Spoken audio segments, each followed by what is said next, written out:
Hi, everyone.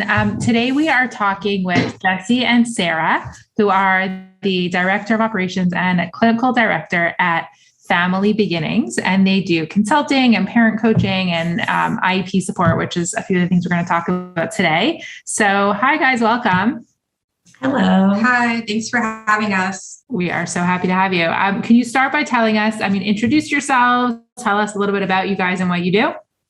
Yeah, I'm Sara. I am the clinical director at Family Beginnings. I am a board certified behavior analyst. I am mentoring brand new candidates for their hours. I also mentor the other providers at Family Beginnings. I'm in charge of quality assurance and programming, making sure everything goes smoothly with the clients. And I'm Isma Coleman, or Jessie. I'm the Director of Operations. I got into the field about 6-7 years ago.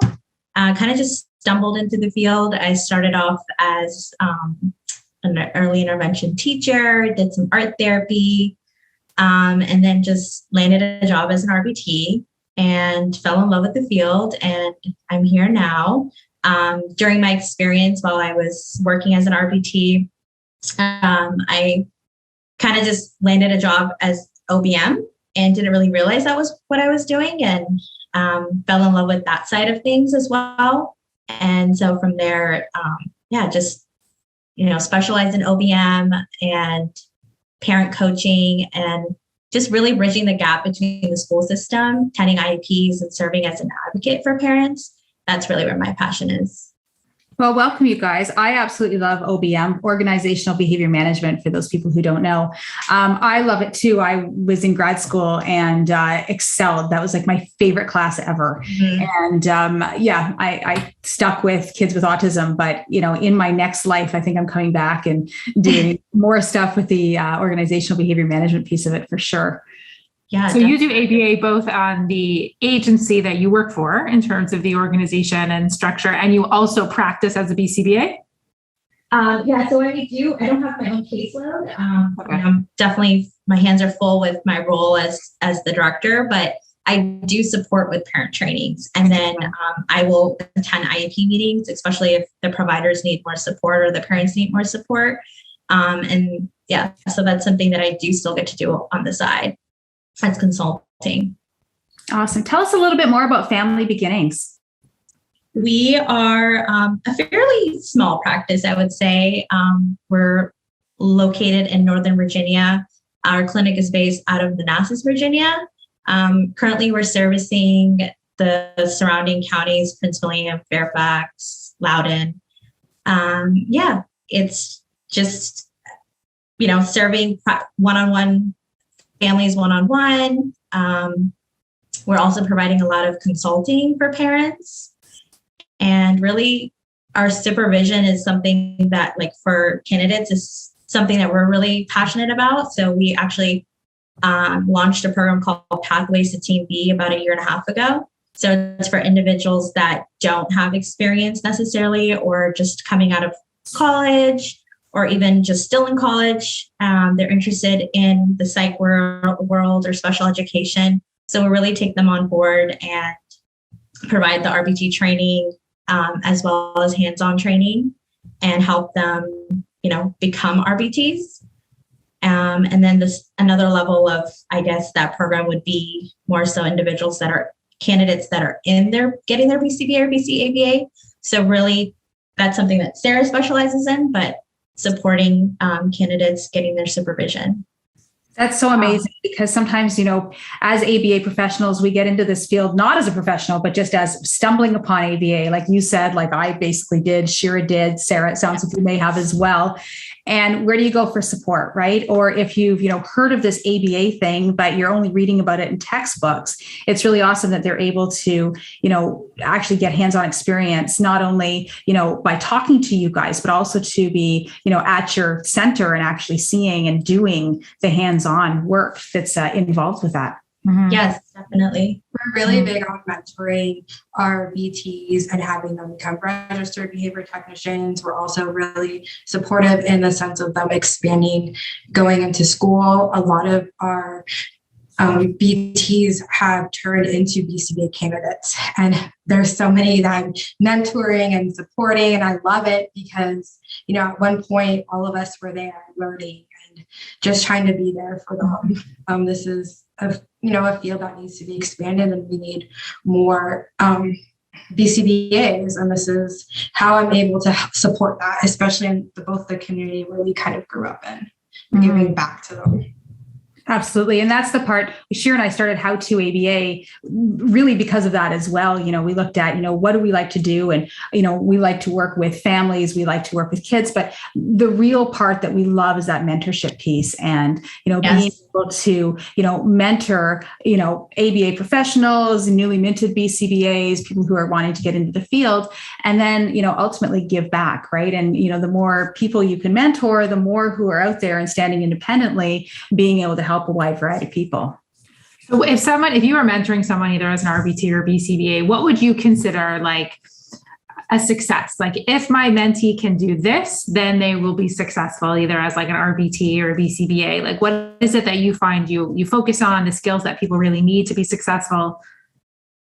So for me personally, I know that though I'm not supervising candidates directly, I'm still very much involved in their training, just as employees in general. So I think that some things that we don't learn about in school, and it just comes with life experience, is how to communicate with parents, how to problem solve with your colleagues. And some of these, candidates are starting off as RBTs and they're eventually going to become supervisors, which, we have 3 actually BCBAs under us now that started off as RBTs for us and then,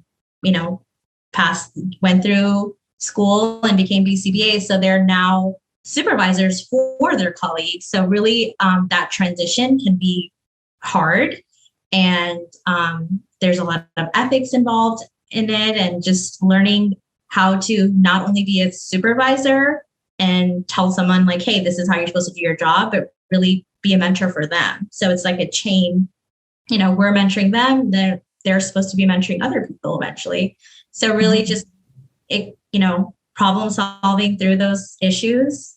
A lot of insurance stuff. I feel like that's something that I did not learn in school. So how do you navigate? There's a textbook for that, right? Yeah.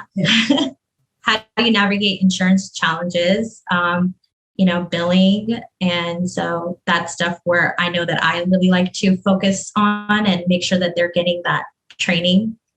Mm-hmm. Yeah, I mean, communication is definitely like an underestimated superpower in the field that we are definitely not trained on enough. And I think your success is directly related to how well you can communicate both with parents, with coworkers, with your clients. And then eventually when you become a BCBA, you have to communicate and manage, the staff who are working under you, the RBTs and things like that. So it's definitely something that like, if you could work on that or like as an RBT or as a supervisee to work on that communication skill, I think that's so important. Definitely. And I love that you mentioned communication because that's something Sara and I are always preaching is, we teach our clients functional communication. That's what you're teaching your clients. It's very important that you're able to functionally communicate with your colleagues, with the clientele you're serving. So yeah, definitely a big important skill that everyone needs to know. Yeah. Such a good analogy, right? It's like, we have to teach each other FCTs. Come on. Yeah. As opposed to the behaviors of like ignoring or being passive aggressive. Yes. Use your words instead, for sure.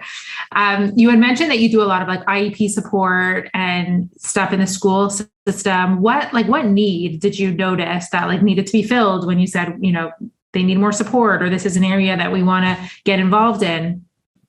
Yeah.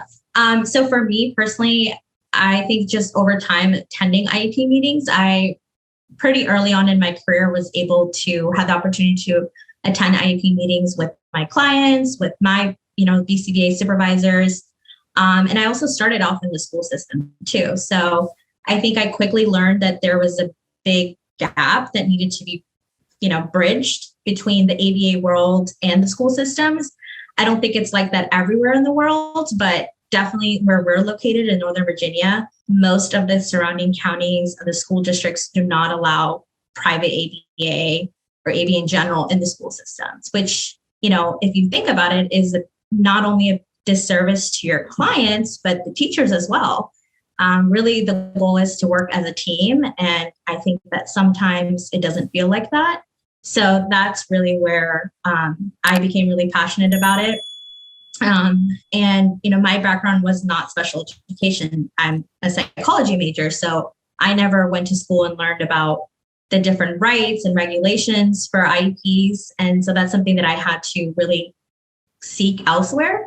And Yeah, it's kind of similar here where like the funding model proposes that parents have to choose between ABA or school very often because they don't overlap. And I think as providers, we forget that school is likely our kids' next environment and our clients' next environment. And like, how are we setting them up for success when like they're so used to this one model of like, one-to-one or comprehensive ABA, and then sending them off into a school environment where it's going to look very different. And especially for parents who that process is very overwhelming, where they might feel very supported in their ABA clinic or their ABA program. And then they go into the school system and all of a sudden they have to advocate and they have to know what's in the best interest of their child, and they have to fight for it, and they have to know what an IEP is. And I could see how that could be very overwhelming for a parent. Definitely. I can piggyback off of that because I have the perspective of the parents and also as a professional provider in this county that we're serving. All of my children have IEPs, so I've had to learn to advocate as a parent for them and kind of navigating that on my own. So that's helped me as a professional advocate for my clients and bringing it back to the table that we all want this child to flourish in the school setting, and we really want to transition them into the school setting and have the ability to support them. Teachers do want the support. I've seen it's really the block from the administrative, not being able to let us into the classrooms. They'll let us into the IEP meetings and let us give the treatment procedure. But how can I really effectively change and help the teachers if I'm not able to kind of model it and give feedback in the moment? And that's really where I see the gap. Yeah. And you have all that background, right, as a BCBA. What would you tell a parent who's coming into this world and like maybe doesn't have all that knowledge to lean back on? Like what advice would you give a parent? The advice I give to parents is to never stop advocating. You are your child's voice. And that's helped me in my own journey through that, is that I'm advocating for my own child or I'm advocating for my client and seeing that these are the accommodations they need, and to just never stop asking. And also to be prepared. You have to kind of say the why, the how to gain buy-in, but also be able to be open-minded and listen to other professionals and collaborate. That part is so huge, right? Is that collaboration, because often there's so many professionals involved. And, you said a lot of things in there, but, one thing is teachers want us in, right? It's like teachers are begging for help. They want help with this. They want to learn. And often it's the red tape that's holding back. Yeah. But if there's other professionals that are involved in the school system, how do we accommodate them? And not even accommodate, that's not the right word, but how do we include them and how do we involve them so that a child can have, the best life in the school system as possible, right? Right. Yeah. I mean, I know from my experience, every school district that I have visited suffers from similar problems, and all of the issues such as lack of instruction, managing behavior all come from not having the right training or the resources or the support. By not allowing, supporting staff, funding. I mean, you have teachers that, the classroom size is it's too big. And, so that I think all of that it's not in the control of the teachers. And I think that for us to see real change, the change needs to occur at a higher level. Also, schools, I don't think really value scientific evidence. I think for them, it's more politics. And so, yes, they might be adopting some teachings, such as behavioral analysis, but it's not being conducted in the right way. So I know personally, I attended recently an IEP meeting, and the team was telling me, oh, we conducted an FBA. And when I asked the credentials of the individual that, had conducted the FBA, they weren't able to tell me the credentials. It definitely wasn't a BCBA. That particular county does not have BCBAs working for them. So I think that that's where there's a big disconnect, and, we need to move forward and really disseminate our science and explain to, people out there, like what we offer, what are the services we can do, how can we support them, how can we work as a team and really support these students. Wow. That sounds like there's a lot of obstacles, kind of getting in the way of student success, of ABA really complementing the school system. If you had a magic wand and you could fix one thing within the school system, what do you see as your wish? I think definitely hiring behavior analysts, either allowing private BCBAs coming in and observing, working as a team, or hiring within. And I'm not talking about, one BCBA that's traveling to 5 or 12 schools. I'm talking about every school has a BCBA, at least one that is, working in their home-based school, supporting the teachers, supporting the special education department, and really qualified staff disseminating the science of applied behavioral analysis and training the educators. Mm-hmm. It's so true. In the school that I work in, and I hire the ABA staff, they often get kind of stolen to run classrooms, and they become teachers. And the BCBAs and the ABA professionals who have come through the system and then go into running a classroom are really the best kind of teachers, because they have, the background of education and ABA, and they're able to integrate both of them into a classroom model, which is so unique. Right. Yeah. One thing that I know for me, I've kind of asked my question is over the course of, my journey as a BCBA and providing IEP consultations is, what can I do as a BCBA? And I think that's just disseminating our science, educating myself on, current special education laws and regulations, marketing myself. If you're in private practice like we are, attending your clients' IEP meetings, offering your services to the school. This is not always easy because, as I mentioned earlier, sometimes it feels like you're not on the same team and you're kind of having to work against the school. But, just learning that balance of how to advocate for your client, but also maintain that healthy working relationship with the school is can be challenging, but it's definitely feasible and helpful. Yeah, we have to get people to want to work with us. Otherwise, we're not going to get anywhere. Right. That buy-in is very, very important. Cher and I always talk about pairing ourselves with reinforcement, right? When we're going into a school. So, the first step is building that relationship and saying, hey, listen, we are available. We are knowledgeable. And even if we physically can't get in, what can we do from afar to help you out? Definitely. Yeah. How can we help you? And I know not to, we spent a lot of time kind of bashing the school system, which, they're a work in progress, as are we as ABA professionals. And I like that you said we also have to look at ourselves and think about how we can do better. And the field has improved and come a really long way. Is there anything that you would still like to see change in the field of ABA? Like there's something that we still need to do better at? Oh, gosh. I would say collaboration, being open-minded to collaborate with other professionals. They'll bring insight and you can learn from them, but you can also bring the behavior aspect of ABA to them as well and kind of work together as a team. Yeah. I think sometimes in our field, there's this whole, notion like we know it all and it's our way or the highway. So as Sara mentioned, collaborating with speech pathologists, teachers, and that's something that we take pride in doing. And that's one of the first things I know you are always, here's my card, you can email me. The biggest thing I do is I will ask the parents, who are the other providers? Do they have speech? Do they have occupational therapy? Who are the teachers? And I will personally start the conversation with them.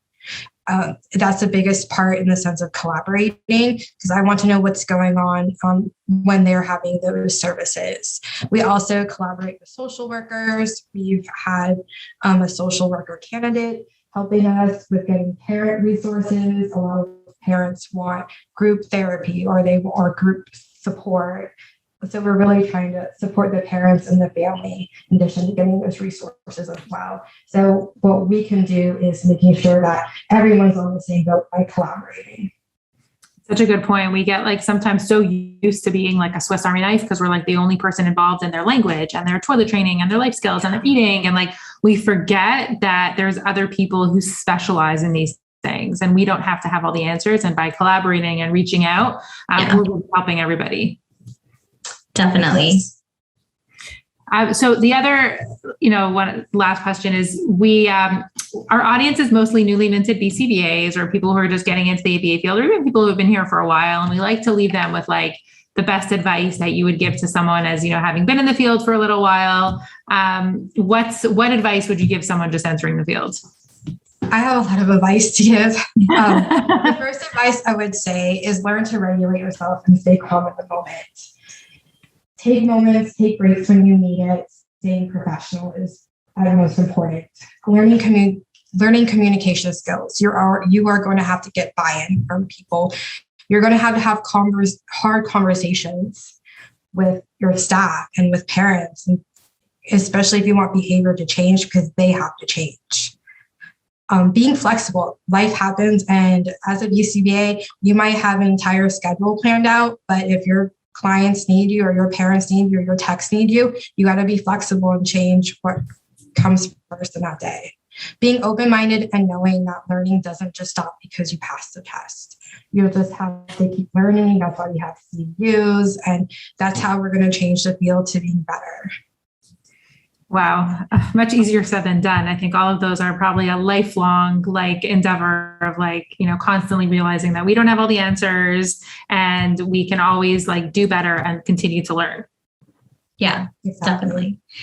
I think for me, it would be the first advice is do not rush your supervision when you're getting your training. Just don't rush it. You want a well-rounded experience. And go ahead. Sorry, I want to interject with that. Yeah. You are in charge of your supervision. If you want to learn more, ask your mentor. You have that journey to ask more if you want to learn more. Yeah. It's so true. We always say that, life only starts when you get your BCBA, right? But it's not just a piece of paper. You don't go, okay, now I've got my piece of paper. Now what? You're continuing to learn all the time. Yes. Learning never stops for sure. But yeah, that and just also, advocating for yourself. And as we talked about earlier, functional communication is going to be your best friend. And you need to be able to communicate and advocate for yourself and your clients and your employees. And learn how to have those hard conversations. Absolutely. Yes. Yeah. It's interesting when we ask this question, I don't think anybody says take good data and, make sure you know how to sort by category. It's always the soft skills that are going to make us the best professionals. It's the communication and it's the advocacy and it's the flexibility and the things that we don't really learn in the textbook. So it's so important to continue to find those people who can support you in that as much as they can support you in the task lists and getting the hours and checking all those boxes. Right. Exactly. It's always fascinating to hear what people are doing in the field. And it sounds like you guys are both passionate and advocating for your clients and your families. And we love to meet people who are as passionate as we are about the field and wanting to continue to make it better and train the next generation of BCBAs and RBTs so that the field itself continues to grow and evolve. And anybody looking to get in touch with you, your website address is going to be in the show notes, but it's BABA.org. So it's B as in the insect, BEE, and then ABA.org. Thank you guys.